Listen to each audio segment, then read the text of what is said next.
Bon, je vous propose qu'on démarre donc. Loïc Chabrier nous prendra en cours de route lorsqu'il arrivera à se connecter. Donc nous avons un ordre du jour assez conséquent aujourd'hui. Ce que je vous propose, après avoir dit quelques mots d'introduction, c'est qu'on puisse passer assez vite sur les aspects pour lesquels on prend d'habitude un peu plus de temps. Je pense notamment aux aspects financiers, non pas que la finance n'est pas importante dans ces moments-là, mais puisqu'il s'agit des comptes administratifs de l'année dernière, on peut, je pense, aller assez vite dessus. Par contre, qu'on garde un peu plus de temps pour parler du fonctionnement du conservatoire pendant cette crise sanitaire et de pouvoir répondre aux questions diverses qui peuvent se poser. Alors, pour permettre éventuellement à Loïc Chabrier de lui laisser le temps de nous rejoindre, je dis un petit mot d'introduction que j'ai déjà eu l'occasion de dire, donc je suis désolé pour les membres du conseil de direction qui sont là et qui vont le réentendre pour la troisième fois aujourd'hui, parce qu'on est ensemble depuis ce matin avec les instances CT et CHSCT, mais je souhaitais quand même dire ces quelques mots. La première, c'est que bien évidemment, nous vivons une crise sans précédent qui bouscule, qui ébranle, qui remet en cause nos sociétés dans leur ensemble, nos fonctionnements, nos organisations, mais qui bouscule aussi nos valeurs. C'est une crise également économique, une crise sociale, et qui touche à beaucoup de domaines, mais aussi le domaine culturel, qui était déjà un secteur fragile, et qui se retrouve avec les arrêts d'activité notamment, dans des précarités de statut encore plus grandes, des incertitudes et des manques de visibilité de sortie de crise également très, très importants. Et il faut le dire, une certaine illisibilité des différents dispositifs et aides mises en place. Alors, le président de la République a annoncé il y a une petite heure toute une série de mesures. J'ai pas eu le temps de me plonger dedans encore précisément, mais voilà, on s'attendait à un grand plan culture. J'ai l'impression que c'est encore beaucoup de séries de mesures plus ou moins importantes, mais encore de choses qui s'accumulent à ce qui existe déjà. Donc, en termes de lisibilité, on verra comment les choses évoluent. Et puis, pour l'ensemble des personnes qui travaillent ici au conservatoire, mais dans l'ensemble des établissements d'enseignement artistique, c'est également une crise pédagogique. Bien sûr, et on aura l'occasion d'y revenir, le conservatoire a mis en place des dispositifs de suivi des élèves, des dispositifs de lien pour maintenir le lien. Et je remercie la médiathèque qui a mis en place une newsletter assez pertinente dans son contenu. Néanmoins, on s'aperçoit bien que ces outils numériques, ces tentatives de téléenseignement ne remplaceront jamais l'émotion, le regard, une voix, une posture, un geste qui peut être observé in situ, en présentiel. Et que la situation actuelle, on ne peut qu'espérer qu'elle dure le moins longtemps possible pour qu'effectivement on puisse retrouver des pratiques en présentiel entre des enseignants, entre des élèves et même entre des artistes entre eux pour qu'ils puissent travailler et se produire entre eux. Ce qui est compliqué aussi, et je tiens à le dire avant de remercier l'ensemble des équipes qui ont travaillé, c'est la complexité des situations ici dans cette maison. Complexité des situations à la fois par les différents métiers, mais aussi au sein des différents enseignements. C'est évidemment pas du tout la même chose entre la musique, la danse ou le théâtre, entre les pratiques individuelles et les pratiques collectives, et même au sein de la famille musicale, entre les différents instruments, bien évidemment les instruments à vent, particulièrement en ce moment, ou les instruments à cordes. Et donc, cette complexité de situation rend aussi bien pour les établissements d'enseignement, mais pour l'ensemble de nos établissements culturels de musique classique, la situation est extrêmement complexe. Un petit mot effectivement pour remercier à la fois le comité de direction qui, depuis la mi-mars, s'est mobilisé pour assurer un plan de continuité d'activité, s'assurer que les salaires soient bien versés, que les factures soient payées, que les mails, les demandes, les questions aient des réponses, aussi bien en présentiel qu'en télétravail. La vie scolaire a été largement sollicité par les élèves et les parents d'élèves inquiets, donc pour pouvoir apporter des réponses. Les équipes techniques, je ne les oublie pas, ont œuvré ici pour permettre à l'établissement de se maintenir, même s'il était fermé et même si malheureusement on doit déplorer quelques intrusions. Néanmoins, ce plan de continuation d'activité a permis de tenir sur ces 2 mois. Donc merci à la fois à la direction, merci aux équipes administratives et bien sûr, je n'oublie pas, merci aux enseignants, aux artistes qui se sont mobilisés pour permettre de maintenir ce lien avec les élèves. que ce soit souvent dans des conditions pas faciles, hein, on en parlait ce matin en CT, en CHSCT, conditions à la fois techniques, parce que tout le monde n'est pas forcément équipé de matériel adapté, et je ne parle même pas des réseaux, de la qualité des réseaux, que ce soit Wi-Fi, fibre optique ou autre, ou dans un même territoire, vous pouvez avoir un très bon réseau ou un très mauvais.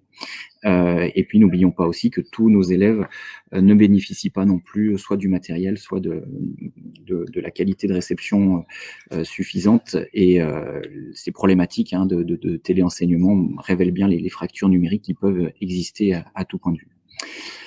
Aujourd'hui, on est sur un plan de reprise d'activité. Je dis aujourd'hui, et c'est surtout dans les semaines qui viennent et les mois qui viennent, puisque on le voit, il y a encore beaucoup d'incertitudes devant nous, et je pense, je l'ai dit ce matin, et j'ai beaucoup insisté dessus, et la médecine du travail qui était avec nous ce matin pour le CHSCT le disait aussi très bien, il faut être humble devant cette maladie qui malheureusement nous donne une certitude le lundi qui peut être contredit le vendredi.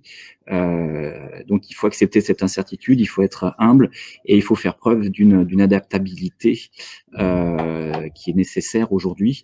Et j'avoue que c'est complexe dans une société qui nous a toujours appris à être dans le prévisionnel, dans l'anticipation. Et lorsqu'on ne peut ni anticiper ni prévoir, on s'assure pour gérer les risques. En l'occurrence, aujourd'hui, tout ça est mis à mal et donc il faut accepter de travailler dans un contexte plus inconfortable, plus inquiétant, plus incertain. Et donc, cette adaptabilité est nécessaire. Et puis, au-delà de l'adaptabilité, c'est aussi la capacité, il faut se le dire, d'expérimenter des choses, d'accepter que ça puisse marcher comme ça ne puisse pas marcher, de tester et d'inventer peut-être. Profitons de cette période pour réinventer, pour imaginer des solutions qui perdureront demain. Alors aujourd'hui, donc notre objectif, c'est que cet établissement puisse réouvrir. Alors on le redira tout à l'heure, il va réouvrir par étapes successives, d'abord sur un plan administratif, technique à partir de lundi, et les dispositifs sont mis en place.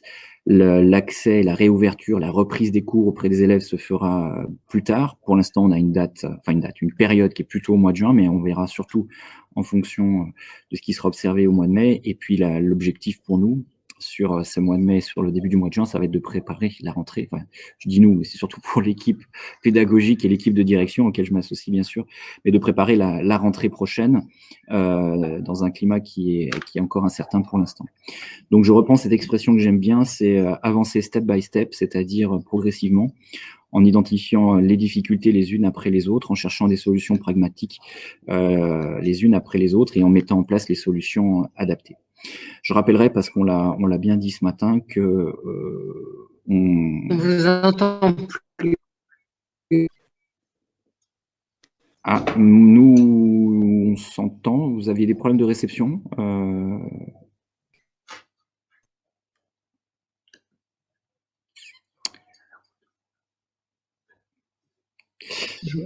Je sais plus je sais pas qui a dit qu'on ne s'entendait plus, mais à l'oreille, j'aurais le second. Je finis juste mon introduction, puis après, si quelqu'un veut se réexprimer, qu'il n'hésite pas. Je disais donc qu'effectivement, de part auprès des enseignants, des personnels, des équipes administratives, on a réinsisté sur le principe du volontariat en mettant en place, enfin en poursuivant le télétravail lorsque les situations n'étaient pas possibles ici au sein de l'établissement, mais toujours sur la base du volontariat et en mettant en place tous les dispositifs de protection des agents. Bien évidemment, c'est notre priorité. Voilà ce que je voulais dire en quelques mots d'introduction. On a un ordre du jour qui est assez conséquent, donc je vous propose qu'on puisse rentrer dans cet ordre du jour directement par l'adoption du procès-verbal du 14 janvier 2020. Mais il faut peut-être que oui.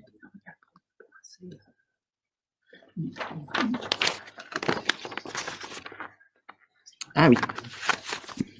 Effectivement, c'est pas dans mon agenda, dans mon document. Hop, hop, hop. C'est juste que je n'ai pas ouvert la bonne page. Excusez-moi. Hop, avant d'adopter le procès-verbal, il faut qu'on adopte les modalités d'organisation du conseil syndical dans cette période. Donc, c'est un peu comme le conseil municipal hein, pour mes collègues adjoints. Je dis pas qu'on improvise, mais en tout cas, on s'adapte au fur et à mesure. Et bonjour à Loïc Chabrier qui vient de nous rejoindre. Merci d'être avec nous. Donc, notre premier point, c'est effectivement les modalités d'organisation du conseil syndical. L'ordonnance du 1er avril qui vise à assurer la continuité de fonctionnement des institutions locales, dont le syndicat mixte qui assure la gestion du conservatoire. Donc laisse donc un peu de souplesse aux collectivités territoriales pour réunir leurs instances, notamment en visioconférence. Il est donc proposé qu'à l'occasion de la première séance qui est organisée en visioconférence, on puisse bien définir les modalités d'identification des participants, d'enregistrement et de conservation des débats, ainsi que les modalités de scrutin déterminées par délibération. Donc je vous propose d'aborder ces différents points rapidement. Donc les réunions du comité syndical s'effectueront par visioconférence. Nous y sommes et on utilise l'outil Jitsi. Il s'agit d'une application Internet open source qui ne nécessite pas d'installation de logiciel spécifique. Cet applicatif est compatible avec tous les matériels. A priori, tout le monde est là. Si je n'ai perdu personne en route, c'est que ça marche. J'ai quelques doutes quand je vois le nombre d'écrans de fenêtres noires qui s'affichent sur ma tablette, mais j'espère que tout le monde est avec nous. La vérification de l'identité des participants se fait à l'occasion de sa connexion à l'outil, en leur demandant donc de bien indiquer leur nom et leur identité. A priori, ce qui est le cas pour tout le monde. Ce conseil fait l'objet d'une retransmission en direct à destination du public. Donc, pour celles et ceux qui ne le savaient pas, je vous précise que nous sommes actuellement en direct sur YouTube, retransmis sur la chaîne de l'établissement, ce qui permet à la fois au public, aux équipes pédagogiques, aux élèves qui nous regardent peut-être de pouvoir suivre le déroulé de nos débats, mais sachez que donc, nous sommes retransmis en direct. Ces débats sont également enregistrés comme à l'accoutumée afin de permettre la réalisation du procès-verbal. En ce qui concerne les modalités de scrutin, les scrutins donc, se font de façon publique, par appels nominaux. La gestion des pouvoirs dans la limite de 2 par élu sera effectuée par les délégués, le président ou l'administration du conservatoire. Donc je vous précise que j'ai les pouvoirs de Thomas Rudigoz et de Jérôme Maleski et que Myriam Picot a donné son pouvoir à Loïc Chabrier. Voilà. Est-ce que j'ai autre chose à dire? Donc, je vous propose d'approuver ces différentes modalités de fonctionnement. Si vous avez des questions, je vous laisse la parole, bien évidemment. Pas de questions, pas d'observations sur ces modalités de fonctionnement approuvées à l'unanimité. Merci beaucoup. N'hésitez pas à vous manifester en levant les bras si vous voulez prendre la parole, parce que des fois, les problèmes sonores ne me font pas voir qui veut prendre la parole. Donc, ce premier point ayant été adopté, nous pouvons passer au second point, qui est l'adoption du procès-verbal de la séance du 14 janvier 2020. Là encore, est-ce que vous avez des remarques particulières sur ce procès-verbal?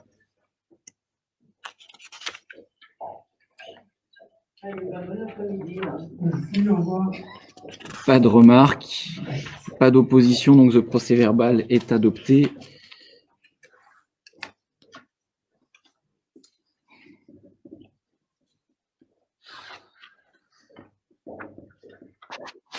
C'est noté. Donc, nous passons au deuxième point sur lequel je vous propose que nous passions au troisième point. Pardon, il faut que je renumérote un peu tout, parce que sinon je ne vais pas y arriver. Que nous passions un petit peu plus de temps sur ce point numéro 3, qui est donc le mode de fonctionnement du conservatoire durant la crise sanitaire que nous connaissons actuellement.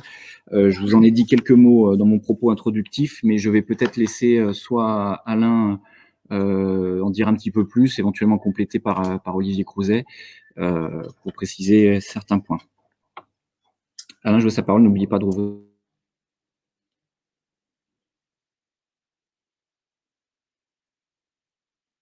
Bonjour. Bonjour à tous. Merci.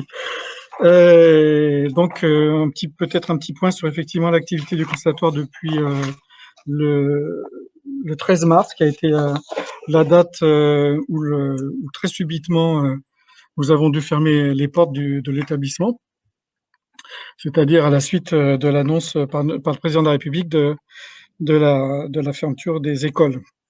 Donc nous avons fermé dès le vendredi 13 mars au soir, et nous avons fermé l'établissement lui-même le mardi 15, le bâtiment le mardi 15 à midi. Depuis cette date, alors on nous a fallu quelques jours pour récupérer déjà à partir de la stupéfaction générale. Et ensuite, nous avons lancé l'idée, alors auprès des enseignants, qu'une continuité pédagogique puisse se mettre en place, appuyée bien sûr par l'ensemble des services administratifs. Cette continuité pédagogique qu'on n'appelle pas volontairement téléenseignement, puisqu'on n'a pas pu, on n'a pas eu le temps matériel de l'organiser, a été laissée à l'initiative des enseignants et avec les outils dont ils pouvaient disposer ou dont ils avaient la maîtrise ou qu'ils avaient à disposition. Ces outils sont connus, hein, il y a celui-ci là qu'on utilise aujourd'hui, mais d'autres, bon, je ne veux pas tous les citer. Ce sont les outils de communication instantanée qui sont diffusés très largement dans le public. Donc, on n'a pas pu mettre à la disposition des enseignants un matériel du conservatoire. Donc, ils ont utilisé pour la plupart d'entre eux le matériel personnel qu'ils avaient chez eux. Et effectivement, comme vous disiez, Loïc, ils ont dû utiliser aussi, enfin, se servir de ces outils en fonction des aléas des connexions plus ou moins qualitatives qu'ils avaient et du contact qu'ils arrivaient à entretenir avec leurs élèves. Certains élèves n'étaient plus sur Lyon, étaient partis à la campagne, avaient des difficultés pour se connecter. D'autres ont tout de suite pu être contactés et sont rentrés dans un dispositif. Alors, on a donc, à la suite de cette prise d'initiative personnelle des enseignants, essayé d'organiser un petit peu les choses pour pouvoir en tirer des enseignements pour la suite, parce qu'on a bien sûr imaginé que cette situation pouvait durer un certain temps. Donc, on a demandé à l'ensemble des enseignants de nous faire un retour de leurs expériences et on a eu un bon pourcentage de retours sur à la fois le suivi individuel des élèves et même certaines expériences de pédagogie collective qui ont pu être menées avec des groupes qui vont jusqu'à 15 participants. Donc, c'était assez intéressant à suivre, malgré le contexte un petit peu inquiétant et déprimant. Et donc, je salue quand même ici l'énergie qui s'est déployée à ce titre-là de la part de tous les enseignants et bien sûr aussi des équipes administratives qui ont suivi tout le déroulé, qui ont participé à la communication, qui ont effectivement continué à faire en sorte que la machine administrative fonctionne correctement. On a pu aussi régler nos fournisseurs, payer nos salariés. Et de ce retour naît un certain nombre de points très intéressants qui concernent la suite des événements. Et c'est un petit peu cette synthèse que je vais essayer de vous faire en association peut-être avec notre directeur adjoint qui est là, Didier Lebastard, et à qui je passerai la parole pour un petit peu plus de détails. Un petit peu plus, hein, Didier. Et donc, au jour d'aujourd'hui, la première conclusion, c'est qu'on peut dire qu'on a touché environ 1400 élèves suivis de façon régulière et individuelle, ce qui est un bon chiffre. Ça représente à peu près 80% de l'effectif qu'on espérait toucher à ce niveau-là, c'est-à-dire des disciplines instrumentales et individuelles. Ce très bon chiffre montre aussi une capacité d'adaptation, évidemment, des enseignants sur une pédagogie complètement nouvelle qui n'est pas du tout habituelle, et dont vous avez, Loïc, tout à l'heure souligné les limites. Et évidemment, c'est pas une pédagogie qu'on souhaite pérenniser, en tout cas de façon exclusive, au conservatoire dans l'avenir, puisqu'il y a un certain nombre de points très précis techniques et artistiques qui ne peuvent pas être abordés par ces outils à distance. Néanmoins, on est quand même très satisfait de pouvoir constater que nos parents, nos élèves nous ont témoigné de façon assez large leur satisfaction pour ce qu'on a pu mettre en place de façon assez active et régulière finalement. Sachant que pour les enseignants, c'est un énorme travail, donc c'est une des constatations aussi qu'on a pu faire assez rapidement, c'est de voir quel était le côté extrêmement chronophage de ces expériences de téléenseignement qui dépassent au niveau à la fois de l'investissement en énergie et du temps passé, qui dépassent finalement la présence contact présentiel avec les élèves. Je vais peut-être passer la parole à Didier Lebastard, qui pourra peut-être nous donner quelques petits éléments plus précis de ce retour. Je vous passe la parole, Didier. Donc, ça marche, vous m'entendez? Oui, j'ai activé le micro. Oui, c'est bon. Donc, je peux préciser l'analyse là avec quelques chiffres donc, qui relèvent des retours qu'on a eu. Et puis l'analyse que j'ai faite par rapport aux effectifs qui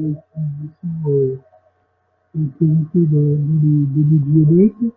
Donc, effectivement, peut-être que je dis ça, donc j'ai fait une analyse dans deux parties, l'analyse dans la filière collective, l'analyse dans la filière individuelle. Il est évident que l'analyse filière collective beaucoup plus dispersée, les bonnes réponses préconisent une discipline, deux disciplines pour lesquelles on est en difficulté avec le télétravail. Donc, on est très concerné par les disciplines collectives et cette partage, c'est une bonne réponse, une circonscription qui est initiée des pratiques d'enseignement à distance. Et c'est sûr que pour des disciplines comme la danse, le théâtre, les musiques actuelles, tout ce qui concerne les interventions scolaires, c'est une difficulté de mettre en place des circuits d'enseignement à distance, voire impossible, je trouve, que la danse. Donc, c'est clair que c'est un niveau d'élèves, parce que c'est 1500 élèves préparatoire, sans compter les milliers d'élèves touchés par les services scolaires, donc c'est une grosse filière. Néanmoins, on a quand même quelques réponses qui sont encourageantes, c'est du côté des lycées de culture. J'ai noté quand même que, par exemple, pour le cours d'écriture, on arrive à 100% d'activité en téléenseignement. C'est une discipline qui demande des échanges de documents, des documents à corriger, qui sont travaillés sur l'écrit, et qui se prêtent bien à ce système de téléenseignement. Voilà pour les filières politiques, et je ne parle pas des orchestres, évidemment, des choses d'orchestres qui nous permettent impossible d'organiser, et qui sont bonnes. Alors, l'analyse des cours individuels montre très bon taux de réponse, puisqu'on a eu 59 réponses sur 70 pour l'histoire facilité, donc on est à près de 70% de réponses des enseignants. Sachant que dans les enseignants qui n'ont pas répondu, certains ont des activités, mais ils n'ont pas fait de connaissances. Donc on touche par ce biais-là environ 1400 élèves, en appliquant un taux de réalisation de 80% sur les effectifs théoriques. Et sachant que ce qui constitue, c'est comme 712 pour les élèves et pour les profs, et notamment pour les élèves qui des personnes quand même qui peuvent avoir des problèmes familiaux, des problèmes de logement. Donc on a des étudiants qui sont aussi logés en milieu un peu précaire, qui peuvent étudier studio. Il y a plein de cas particuliers qui ont fait qu'on ne peut pas suivre 100% des élèves de cette manière. Et aussi des filières instrumentales qui sont suivies en direct ou d'instruments, et quand ils organisent, et spécialistes, tout le monde n'a pas la possibilité d'avoir l'instrument de musique. Donc, on ne pourra pas avoir avec ce système 100% de réponse. Néanmoins, on a quand même certains instruments, on est vraiment à 100% des ressources. Je pense par exemple au Stéphane, eh bien, certaines équipes qui sont vraiment mobilisées sur ce financement. Et d'autres équipes, bon, c'est le cas de ressources.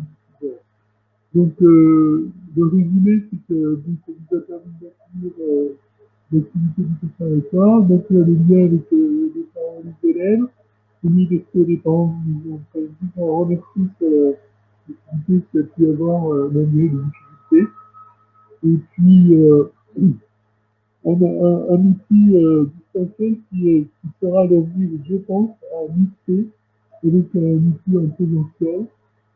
Donc, ça, dans les conditions de sécurité sanitaire qui nous sera imposée, ne peut pas évacuer les parents. L'inventaire est fait en faire virtuel, mais c'est une condition difficile avec les données, enfin, les impératifs pédagogiques de chaque discipline de cette filière. Voilà.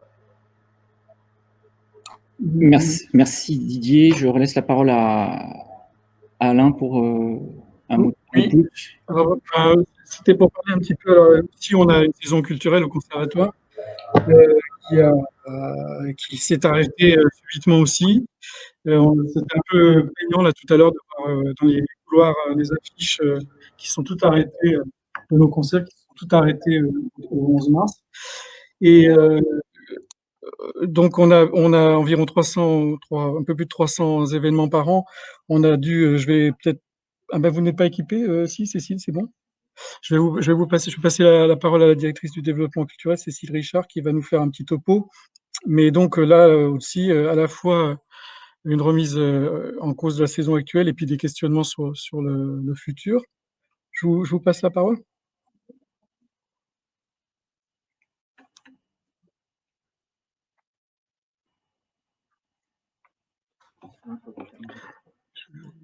Je la ferme.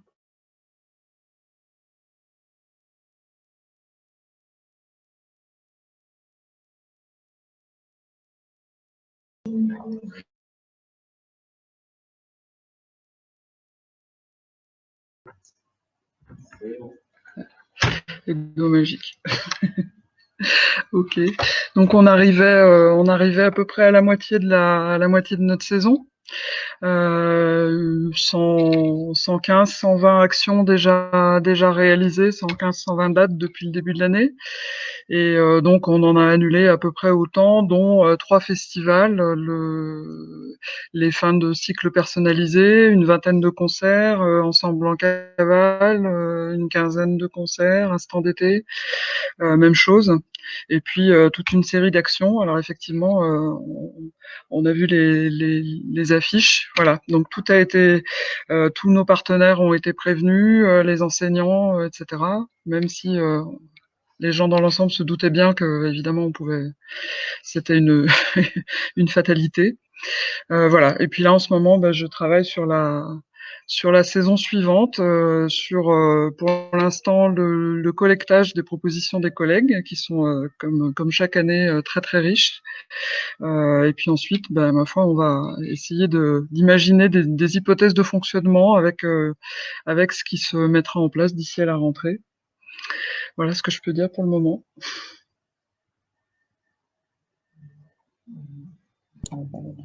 Avant de vous laisser la parole, Alain, juste un petit mot, parce qu'on en a parlé ce matin en CT. On voit bien, et notamment à l'occasion d'évoquer la saison culturelle de l'établissement, l'interdépendance de l'ensemble de nos établissements culturels, quels qu'ils soient, d'une part parce que effectivement des événements ont lieu dans cette maison, ici à Fourrières, mais aussi dans bien d'autres lieux, et tant qu'on n'a pas de visibilité sur ce que vont faire les autres lieux, dans quelles conditions ils vont pouvoir réouvrir, c'est assez complexe, et y compris dans tous les partenariats. Il n'y a pas que l'accueil de concerts, mais il y a aussi tous les partenariats qui sont noués au quotidien, et on voit bien qu'aujourd'hui tout le monde est dans le brouillard.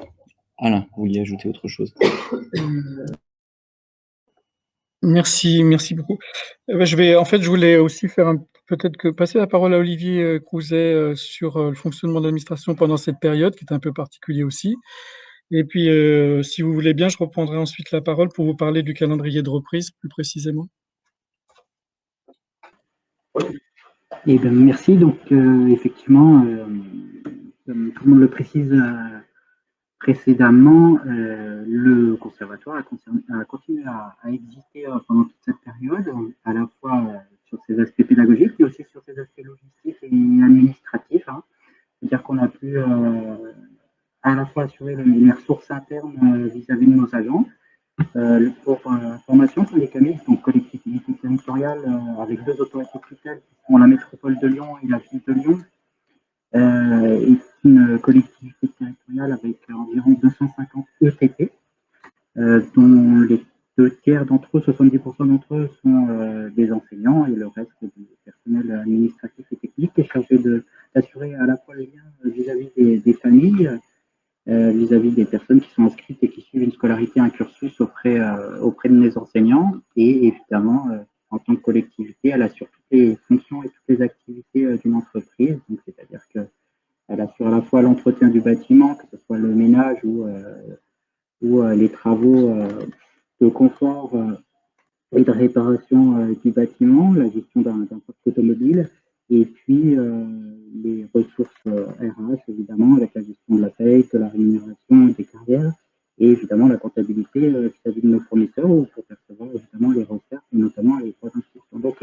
une grosse partie de ce personnel-là a continué à poursuivre son activité, 100% en télétravail, et ça nous a permis de faire des constats très positifs sur l'utilisation du télétravail, d'après les premiers témoignages recueillis à ce jour de la part des personnels qui ont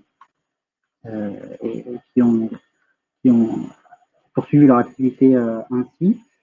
Évidemment, il y a aussi des inconvénients qui sont notés. En tout cas, ça nous laisse voir venir pour l'avenir et de s'orienter vers cette organisation du travail pour davantage de personnel que c'était mis en place jusqu'alors, avec des aménagements et un cadrage un peu plus précis, puisque là, ça a été très précipité comme dans l'entreprise.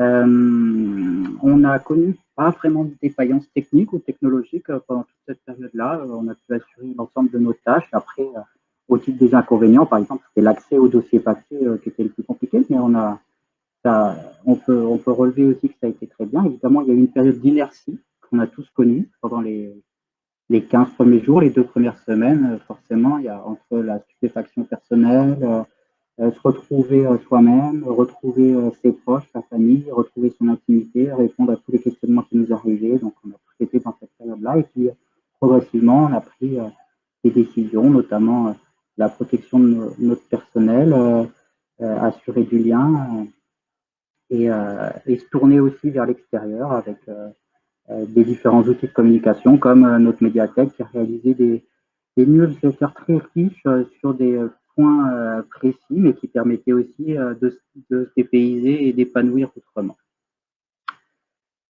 Et voilà. Merci beaucoup, Olivier. Alain, vous voulez dire un mot supplémentaire sur cette première, sur cette délibération, pardon Eh bien, il faut qu'on parle de la réouverture, peut-être. Ah bah oui. Parce que c'est le deuxième. Effectivement. Là, on traitait l'urgence, mais effectivement, la réouverture, mais pour moi, ça a tellement. Après, on sait qu'on peut ouvrir. Je vous en prie, Alain, parlez-nous de la réouverture dans l'état actuel de nos connaissances. Voilà, une réouverture qui, en fait, à partir de l'annonce de la fin de la date du 11 mai, on a écrit à notre personnel puis aux parents, donc dès la fin du mois d'avril, pour dès le 23 avril en fait, pour leur donner les principes de notre reprise, sachant qu'évidemment on est entouré par un certain nombre d'inconnus et de questionnements.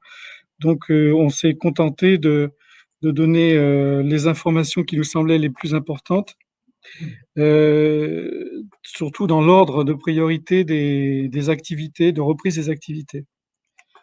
Donc je vous les livre pour information. Donc ce qui est prévu au mois de mai, pour l'instant nous sommes à l'heure avec ça. De ce côté-là, il n'y a pas de problème. Le conservatoire reprend possession du site, dûment nettoyé et aménagé, ce qui a été fait. Les activités administratives vont reprendre à partir de lundi, ici sur place, avec un mixte télétravail et présentiel qu'on va mettre en point avec chaque responsable de pôle administratif et leurs équipes respectives. Et l'idée pendant ce mois de mai, c'est de remettre la machine en route pour la préparation à la fois des quelques échéances qu'on a à faire d'ici la fin de l'année scolaire et puis aussi de réfléchir à la prochaine rentrée. Donc, on a quelques échéances indispensables. Ce sont les recrutements des futurs élèves en classe horaire aménagée, qui doivent être coordonnés avec les calendriers de l'éducation nationale. Donc, ça, c'est notre priorité numéro 1, essayer d'organiser rapidement les auditions d'admission pour les classes horaires aménagées de la prochaine rentrée. On a également à faire les admissions pour nos 2 parcours de licence. Et on a aussi à faire des admissions pour la série TMD. On a aussi à faire toutes les évaluations par contrôle continu des élèves qui sont en cours de cycle et qui sont en fin de cycle, premier cycle, deuxième cycle, troisième cycle personnalisé.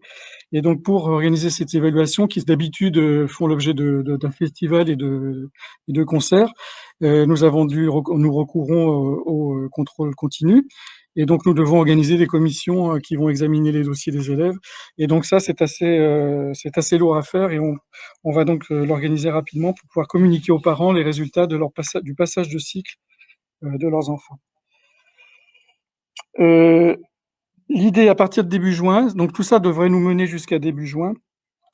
Et l'idée à partir de début juin, c'est d'examiner évidemment en fonction de la situation générale, ce qu'il est possible de faire par rapport à une remontée en puissance de l'activité pédagogique. Et donc, nous envisageons de reprendre quelques activités pédagogiques individuelles d'ici la fin d'année scolaire, mais on n'est pas encore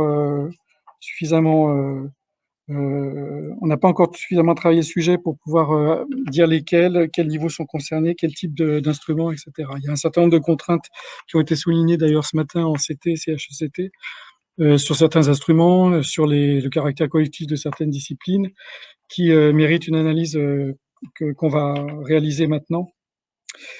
Donc on verra, mais l'idée c'est quand même que les élèves reprennent contact avec le conservatoire, en tout cas certains d'entre eux, avant la fin de l'année scolaire, et que nous puissions revoir dans nos murs nos élèves. Les cours collectifs sont annulés jusqu'à la rentrée de septembre. Ça, on a dû le faire parce qu'effectivement, on n'est pas en mesure de garantir leur bonne tenue compte tenu des préconisations que nous connaissons déjà. Et puis, la prochaine rentrée, c'est un gros travail qu'on va opérer pendant tout le long de l'été, finalement, parce que la situation évolue chaque jour. Donc, il y a des hypothèses hautes et d'autres qui sont plus basses, on va dire, sur la reprise d'activité. Pour l'instant, notre objectif, c'est de reprendre les cours de façon en régime normal, simplement en retardant un peu la rentrée, puisque une partie de ce qu'on n'aura pas pu faire au mois de juin devra être reportée au mois de septembre. Donc, on va décaler un tout petit peu la fin d'année scolaire, une partie sur le mois de septembre, reprendre un peu plus tard les cours du régime normal. Ça, c'est l'hypothèse la plus favorable. Et d'autres hypothèses sur lesquelles on va travailler et sur lesquelles il faudra qu'on se mette d'accord avec à la fois nos équipes d'enseignants et évidemment nos tutelles, c'est des hypothèses plus basses de reprise partielle, de cursus aménagés, non pas CHAM, mais des cursus aménagés moitié présentiel, moitié à distance, ou dans une certaine proportion indéterminée, et puis revoir comment on redémarre toutes les activités collectives qui représentent quand même plusieurs centaines d'élèves chez nous. Voilà, donc c'est un énorme travail sur lequel on va maintenant se pencher, et on espère beaucoup, évidemment, dans une résolution favorable. Et donc jusqu'aux vacances d'été, les élèves continueront de bénéficier de la présence virtuelle de leurs professeurs, en tout cas pour toutes les disciplines instrumentales et vocales. C'est comme ça que ça va se terminer pour les cours individuels jusqu'aux vacances d'été. Voilà, je crois que je n'ai rien oublié. Merci Alain, effectivement, ça me semble être très, très complet comme présentation, aussi bien de la situation actuelle, des difficultés auxquelles l'établissement a été confronté que de la situation à venir, dans la mesure où on peut la définir aujourd'hui. Des quelques retours qu'on a pu avoir, que ce soit ce matin, c'était en CHSCT ou par ailleurs par des échanges plus informels, on sent bien, ça a été dit, hein, que les enseignants sont demandeurs de pouvoir, globalement, hein, je globalise, mais que globalement les enseignants sont plutôt demandeurs de pouvoir reprendre un contact physique en présentiel avec les élèves, et Dieu sait si certaines choses sont et seront compliquées, en particulier sur certaines disciplines, ça a été dit, ou aussi sur certaines pratiques, que ce soit des pratiques individuelles ou collectives. On sent bien qu'il y a aussi une attente des élèves, même si elle est peut-être encore peu mesurée, et on verra ça dans les semaines qui viennent, en suivant en parallèle la reprise de l'activité dans les écoles et plus tard dans les collèges de notre territoire. Donc tout ceci est bien évidemment à adapter suivant ce que nous serons en mesure d'observer tout au long du mois de mai. Voilà pour ces éléments, sur ces exposés relatifs à la crise sanitaire. Est-ce que mes chers collègues présents ici ou en visio souhaitent aborder quelque chose ou dire un mot complémentaire? Oui, Béatrice. Merci. Et moi, j'avais une question sur est-ce que vous avez des étudiants qui n'ont pas pu rejoindre leur famille, qui seraient sur place, pas forcément concernés?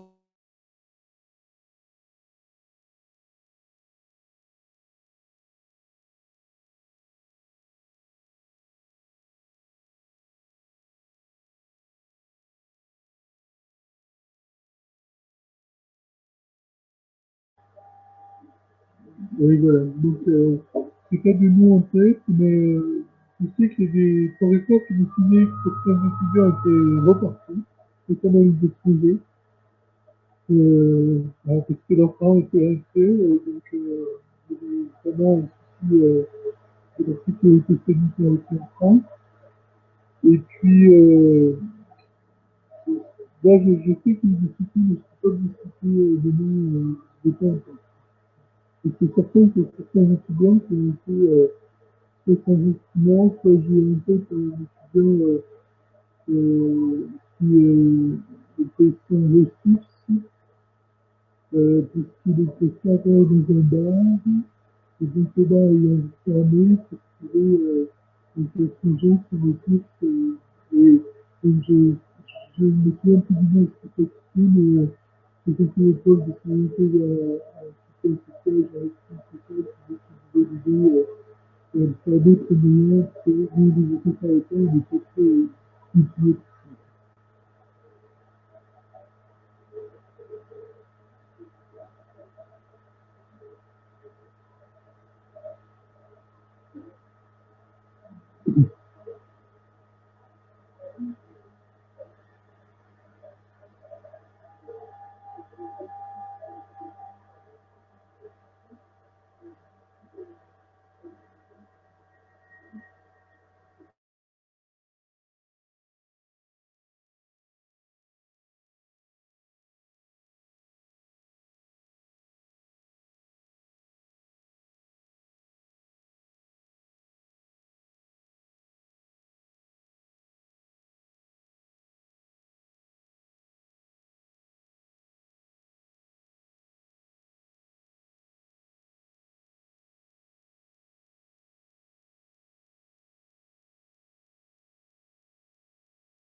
Merci. Merci beaucoup, Béatrice. Ça me donne l'occasion de saluer une autre initiative, alors qui ne concerne pas cette maison, mais qui concerne notre école que l'on connaît bien, qu'on suit beaucoup à Lyon, qui est l'École nationale des beaux-arts, qui a mis en place une bourse solidaire pour ces élèves qui se sont, comme exactement dans la même situation que ce que vous expliquiez, Didier, tout à l'heure, retrouvés sans ressources. Et donc, des bourses ont pu être attribuées à hauteur, je crois que la plus basse bourse est de 500 € et c'est allé jusqu'à 1 000 € pour certains élèves qui étaient dans des situations effectivement de très très grande précarité, pour des étudiants de très très grande précarité.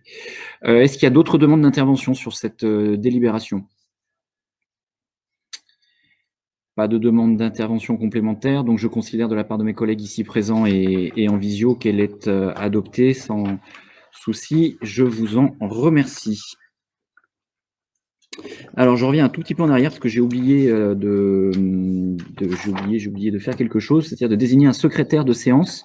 Béatrice, est-ce que tu accepterais d'être secrétaire de séance? C'est plus simple si c'est quelqu'un qui est présent dans l'établissement. Donc, Béatrice Galliou sera secrétaire de séance pour ce conseil du syndicat mixte. Alors, nous rentrons sur un gros volet qui est un volet finance, avec l'adoption d'un certain nombre de documents, le compte administratif 19, le compte de gestion 19, l'affectation du résultat de 2019 et le reste à réaliser, les recettes d'investissement 2019. Donc, je vous propose, comme ce sont des choses dont on a déjà eu l'occasion de discuter à plusieurs reprises, d'aller assez vite, mais néanmoins de prendre le temps d'en parler. Olivier, vous avez les capacités en quelques minutes à nous synthétiser les 4 dossiers d'un coup? Presque. Allez, on va essayer. Merci d'avance, Olivier. Avec plaisir, on va vous synthétiser les documents financiers qui sont néanmoins importants, mais on va prendre juste un peu plus de temps sur ce qu'on appelle dans le langage et dans le jargon administratif le compte administratif, qui est en fait le budget consolidé de l'année 2019. Dans le public, on traite l'année civile, donc du 1er janvier au 31 décembre. Je vais donner quelques grandes lignes pour avoir une idée. En dépenses de fonctionnement, donc essentiellement de la masse salariale, le budget de l'établissement sur l'année 2019, c'est 11 500 000 euros et les recettes, c'est quasiment équivalent, 11 500 000 euros. En fait, en fonctionnement, on fait un déficit de 41 000 euros et en investissement, donc c'est évidemment de l'acquisition d'instruments ou des travaux du propriétaire ou du locataire ou de l'achat de biens mobiliers, etc. On est sur des dépenses annuelles de 150 000 euros pour des recettes d'investissement qui sont à 275 000 euros. Nous avions un fonds de réserve, un fonds de roulement des exercices précédents, ce qui nous amène un résultat accumulé sur les différents exercices. Si on retraite les 40 000 euros de déficit en fonctionnement, un résultat accumulé de 714 000 euros au titre de la fin de l'année 2019.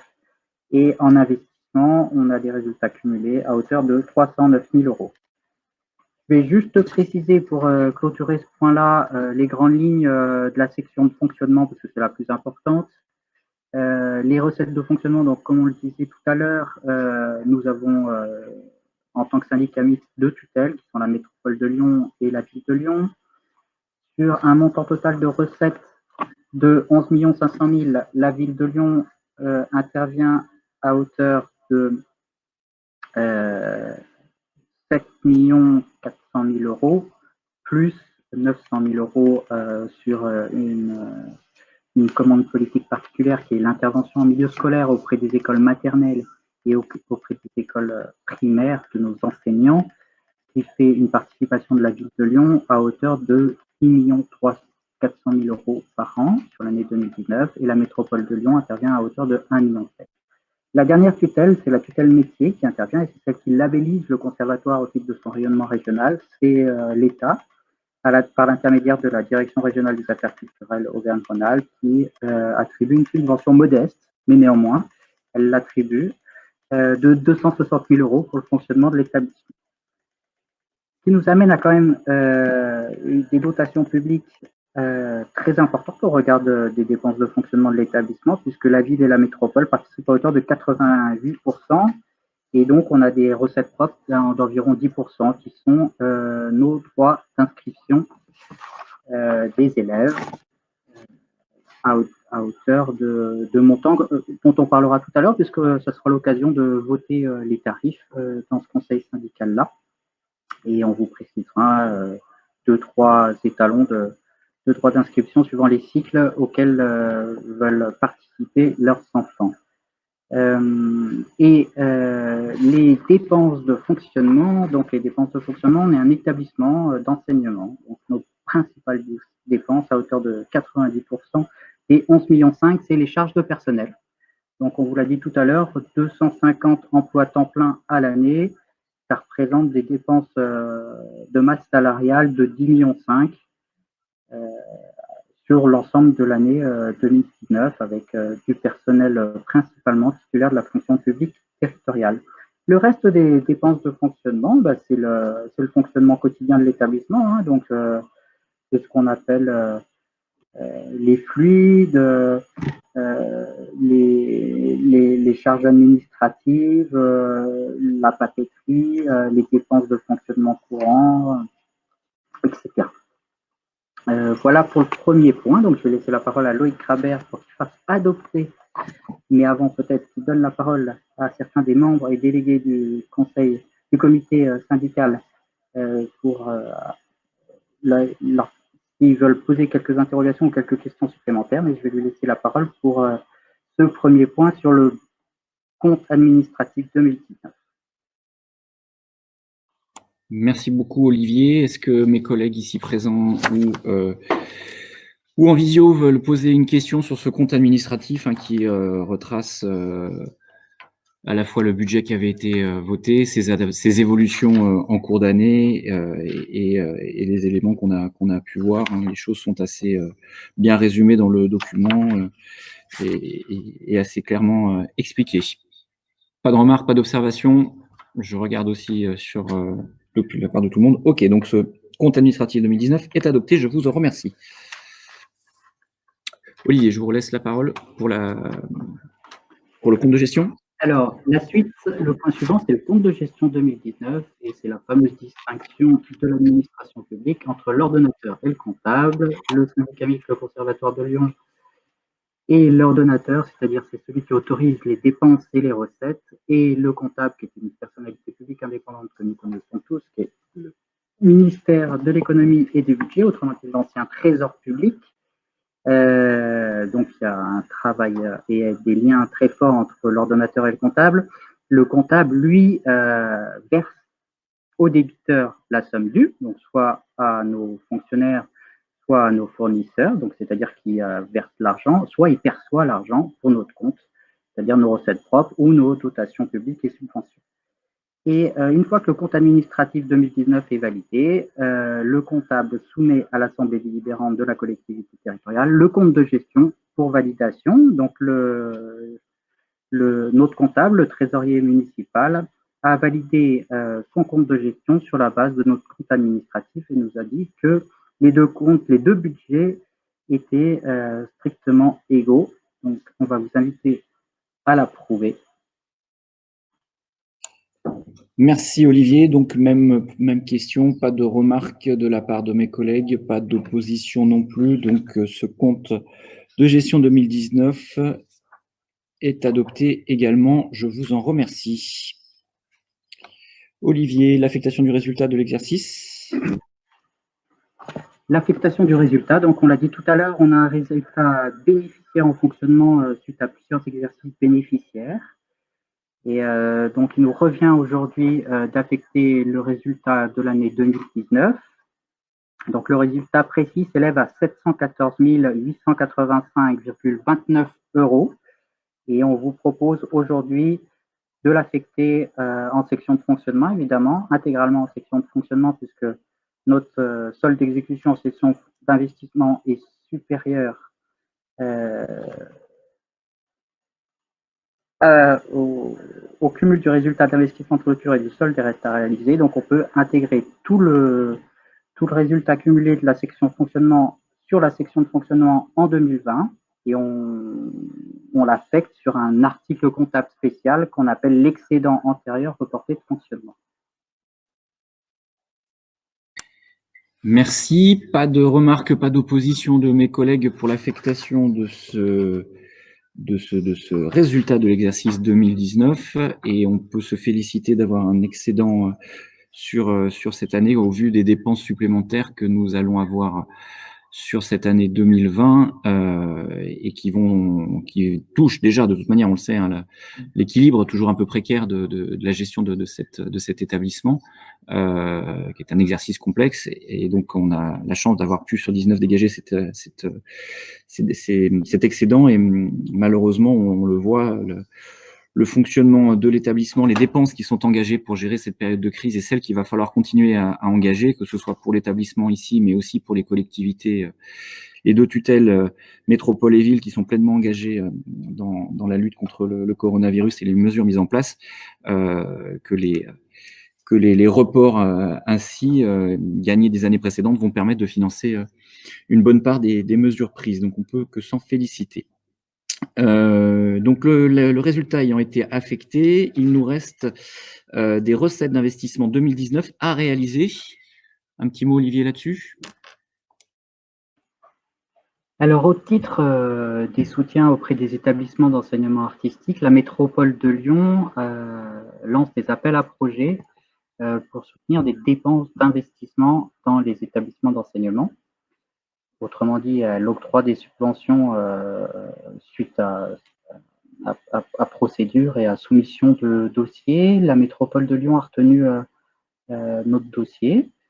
L'année dernière, en 2019, les dépenses ont été faites et en fait, pour des questions administratives de clôture des comptes, on propose aujourd'hui à l'Assemblée un reste à réaliser en investissement qui s'élève à 17 363 € et qui est donc le fruit de cette subvention d'investissement de notre partenaire.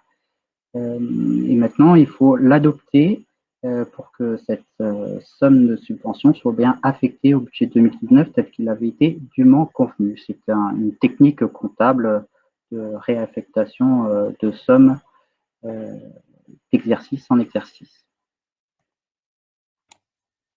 Très bien, merci Olivier. Je suppose qu'il n'y aura pas de questions ni de la part de Loïc Chabrier, ni de la part de nous ici présents. En tout cas, merci à la métropole pour cette contribution dans le cadre de cet appel à projet. Ça permet d'intervenir sur les instruments de musique, comme c'est fait par ailleurs, et c'est une très bonne chose, puisqu'il s'agit des instruments de travail, si je puis dire, et d'enseignement et d'apprentissage. Donc, merci à la métropole. Nous passons au point suivant, c'est la première décision modificative de cette année 2020, et donc, bien évidemment, l'utilisation d'une partie de cet excédent dont je parlais tout à l'heure pour venir abonder les sections de fonctionnement liées aux dépenses supplémentaires. Olivier? Alors, la décision modificative numéro 1, c'est ce qu'on pourrait appeler de manière plus commune le budget supplémentaire de l'établissement. Généralement, on fait entre 2 et 3 décisions modificatives par exercice budgétaire. Et ces décisions modificatives, comme le reste de toutes les écritures importantes, sont soumises à la validation de l'Assemblée délibérante de l'établissement. On a affecté notre résultat de fonctionnement, le résultat d'investissement est affecté automatiquement à la section d'investissement. Et maintenant, on vous propose en fait de faire quelques écritures, c'est-à-dire que de répartir le montant affecté en section de fonctionnement vers des chapitres budgétaires, c'est-à-dire des chapitres budgétaires, pour vous donner 2 illustrations, c'est par exemple le fonctionnement général ou la masse salariale, la rémunération. Donc, on propose des inscriptions de crédit dans différents chapitres budgétaires. Et ces inscriptions de crédit, elles s'inscrivent dans 2 lignes directrices. L'une, Loïc Crabière vient d'en parler tout de suite, mais on n'est pas au bout de nos peines, mais l'une concerne des ouvertures de crédit liées à la crise sanitaire, c'est-à-dire qu'il y a déjà des premières mesures qui ont été prises, c'est-à-dire des premières dépenses qui ont été prises. La première, ça a été par exemple la désinfection de l'établissement il y a une 8e de jour, et puis s'en est suivi aussi l'acquisition de produits et d'outils d'équipement individuel de protection de nos personnels. Donc progressivement, les stocks de produits et d'équipements arrivent, et donc des dépenses qu'on n'avait pas prévues lors de l'adoption du budget primitif nous amène aujourd'hui à ouvrir des crédits pour y faire face. La deuxième ligne, la deuxième direction vers laquelle on va pour inscrire des crédits dans nos chapitres de fonctionnement, c'est des crédits qui concernent le fonctionnement général de l'établissement et qui sont des crédits qu'on avait pu inscrire en début d'année au moment du vote du budget primitif, puisque le budget primitif dans l'administration territoriale doit être équilibré en fonctionnement et en investissement. Et nos recettes ne permettaient pas de couvrir l'intégralité de nos dépenses. Mais on savait qu'on aurait un résultat accumulé qui viendrait abonder. Donc, c'est du fonctionnement, la deuxième ligne directrice, c'est du fonctionnement général. Et pour vous citer quelques exemples, c'est des dépenses de fluide, des dépenses relatives au bon fonctionnement au bon entretien des instruments de musique et des crédits relatifs à des frais bancaires ou des remboursements de crédits sur exercices antérieurs. Sur la section de fonctionnement, voilà les modalités qu'on soumettra au vote. Et pour l'instant, sur la section d'investissement, on n'opère aucune écriture. On verra un peu plus tard dans l'année, à l'occasion du vote et de l'adoption des décisions modificatives suivantes, la manière dont on affectera les crédits. Ce qu'on s'est dit jusqu'à maintenant, et ce qu'on dit auprès de l'Assemblée délibérante, c'est que on va faire face à des dépenses non prévues jusqu'alors. Donc, on se laisse le temps de pouvoir construire et d'anticiper ces dépenses-là pour pouvoir les inscrire au prochain budget supplémentaire. Très bien, merci pour ces éléments. Je suppose que là non plus, il n'y a pas de difficulté, pas de sujet particulier, donc également adopté à l'unanimité. Merci à vous tous. Il nous reste un dernier point adopté sur ce volet finances qui sont les tarifs des droits d'inscription pour l'année scolaire 2020-2021. Juste avant de laisser la parole, je ne sais pas qui est-ce c'est Laure qui nous en parlera. Je vous laisserai la parole dans une seconde, Laure. Juste dire que on avait eu, là je m'adresse à mes collègues administrateurs de l'établissement, une des discussions importantes sur justement pour assurer la stabilité financière de cet établissement, des discussions sur la question des tarifs et notamment la trajectoire financière qu'on se donnait en termes d'évolution de ces tarifs avec des besoins d'augmentation des recettes de l'établissement et donc du levier, en tout cas du seul levier qui est en notre capacité, qui est celui des tarifs d'inscription. On avait fait un choix l'année dernière d'augmenter les tarifs de 7%. Je ne sais pas si vous vous en souvenez. On fait le choix cette année de ne pas augmenter les tarifs d'inscription, à la fois pas par anticipation, parce que quand cette décision a été prise, on n'était pas encore dans le contexte du coronavirus, mais le contexte étant venu, certaines familles ayant fait savoir les difficultés financières auxquelles elles étaient confrontées, il nous a semblé normal que les tarifs globaux ne soient pas changés, ne soient pas modifiés par rapport à la rentrée dernière.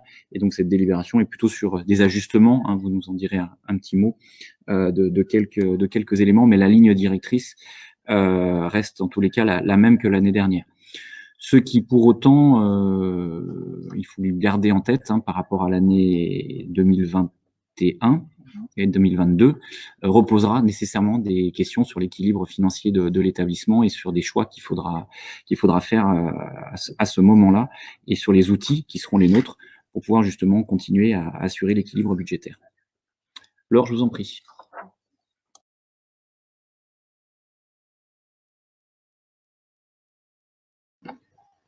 Bonjour à tous. Donc la prochaine année scolaire va démarrer très prochainement avec les inscriptions découvertes mardi 12 mai. Donc il revient effectivement au comité syndical d'adopter les tarifs 2020-2021. Donc comme évoqué à l'instant, il n'y a pas d'augmentation de tarifs, ils se sont strictement les mêmes que ceux de l'année dernière. Simplement, on fait apparaître le fait que dans les tarifs que vous voyez dans la grille, 5 € sont valorisés pour permettre l'accès au service de la médiathèque, ce que l'on n'avait pas forcément, ce sur quoi nous n'avions pas communiqué auparavant.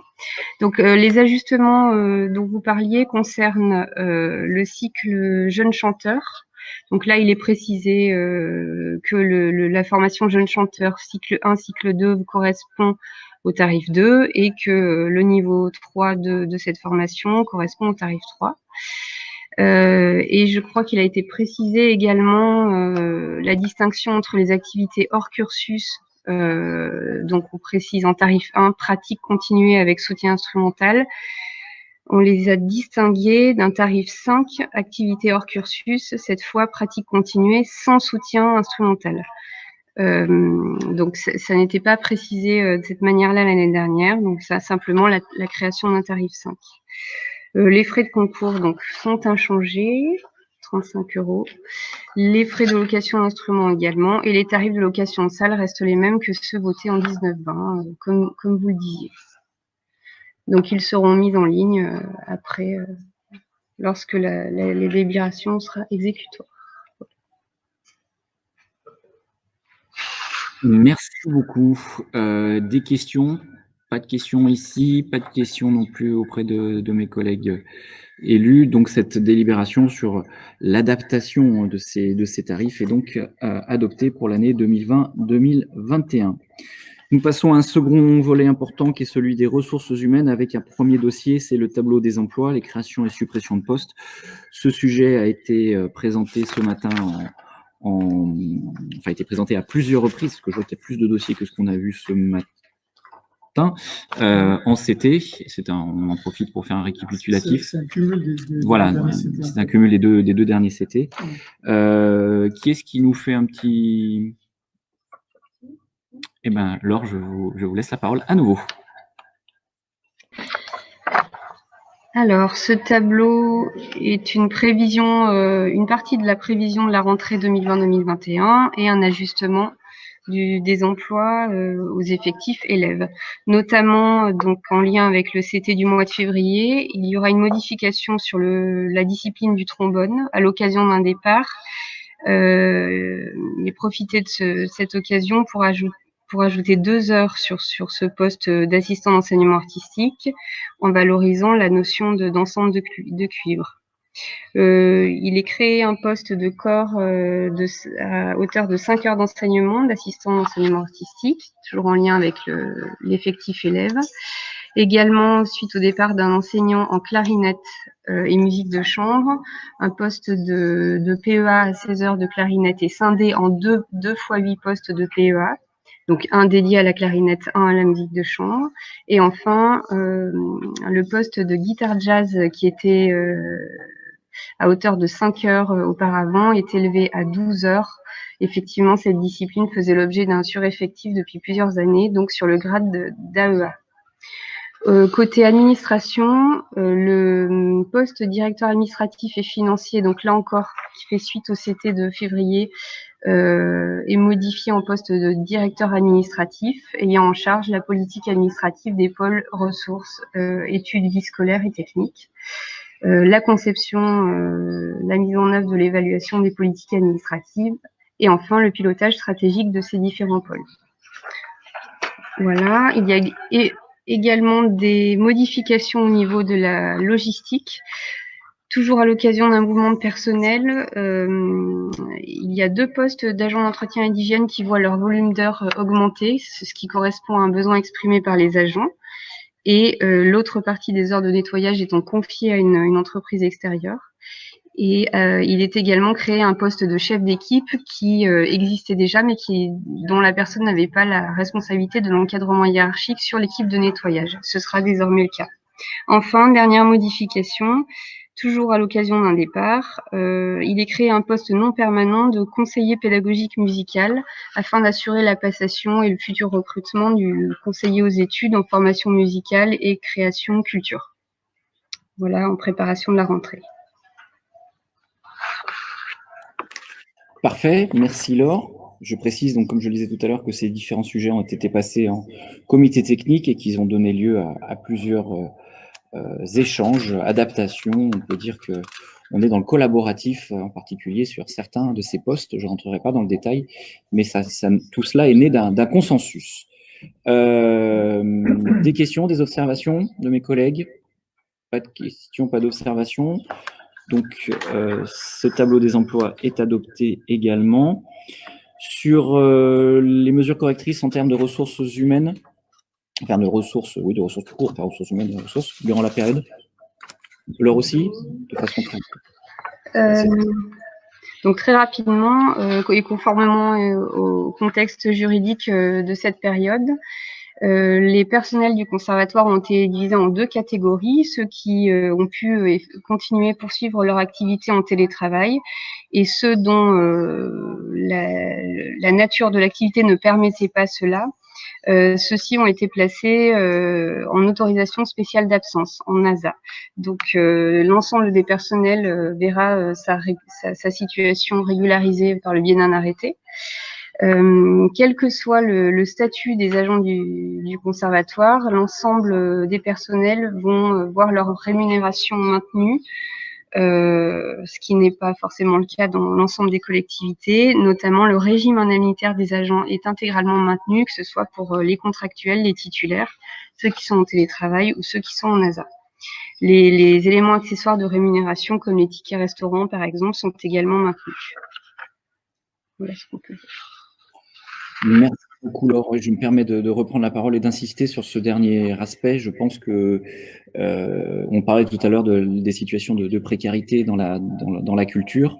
Voilà un exemple concret de ce que les établissements culturels comme le nôtre, comme d'autres, peuvent faire, c'est-à-dire à la hauteur de leurs moyens. On en a parlé tout à l'heure sur nos capacités financières, c'est-à-dire de maintenir, bien évidemment, c'est une obligation, le niveau de rémunération, mais aussi tous les éléments annexes à la rémunération, tickets restaurant, jour de récupération du temps de travail, régime indemnitaire.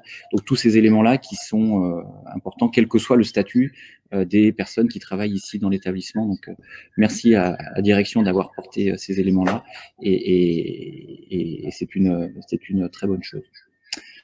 Des questions, chers collègues? Rien, c'est réglementaire. Alors c'est réglementaire de certaines façons, mais ça s'applique, la loi l'a appliqué en plus, le confinement. Ça dépend de la nature de l'établissement, en fait. Et certaines collectivités ne l'appliquent pas forcément de la même façon. On a fait le choix de l'appliquer de façon pleine et entière. Pas d'autres questions, pas d'autres observations? Je vous remercie. Donc, ces mesures correctrices sont donc adoptées. Il nous reste une dernière délibération sur le contrat d'assurance risque statutaire, ça peut être couvert aussi par certains risques, bien évidemment, mais là, sur les risques statutaires. Olivier, un petit mot? Non, Laure?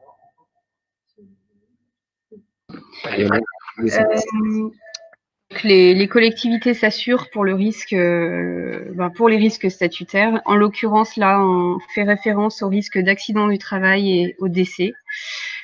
Soit les collectivités sont leurs propres assureurs, soit elles souscrivent un contrat d'assurance auprès d'un organisme, ce qui est le cas du conservatoire. Le conservatoire fait le choix de renouveler sa collaboration avec le centre de gestion pour que celui-ci prenne en charge la procédure de renouvellement de marché, enfin d'appel d'offres, pour signer un nouveau marché auprès d'un organisme. Notre contrat s'arrêtant au 31 décembre 2020. Voilà, c'est la même procédure que nous avions utilisée pour la protection sociale. Merci beaucoup, Laure, pour cette délibération et pour tout le travail qui est fait ici dans cette maison. Pas de questions relatives à ce dossier. C'est les mêmes procédures que précédemment utilisées. Donc, il est adopté à l'unanimité. Il nous reste un dernier point, c'est la composition du conseil d'administration pour l'Académie internationale d'été de Lyon, puisque donc le directeur du musée Lugdunum, Monsieur Hugues Savegueras, a mis fin à ses fonctions au sein du conseil d'administration, et donc il est proposé de le remplacer par la personne qui occupe son poste de directeur de Lugdunum, à savoir Madame Claire Iselin.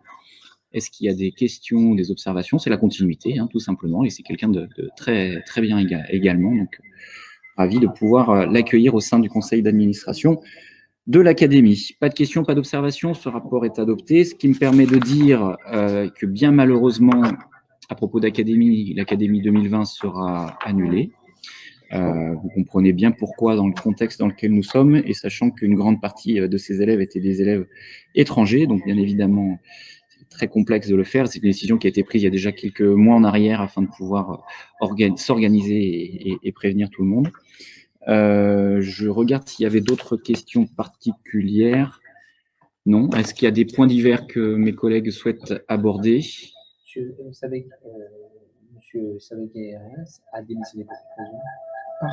Il est parti à la retraite. Ah, il est parti à la retraite. Tout à fait.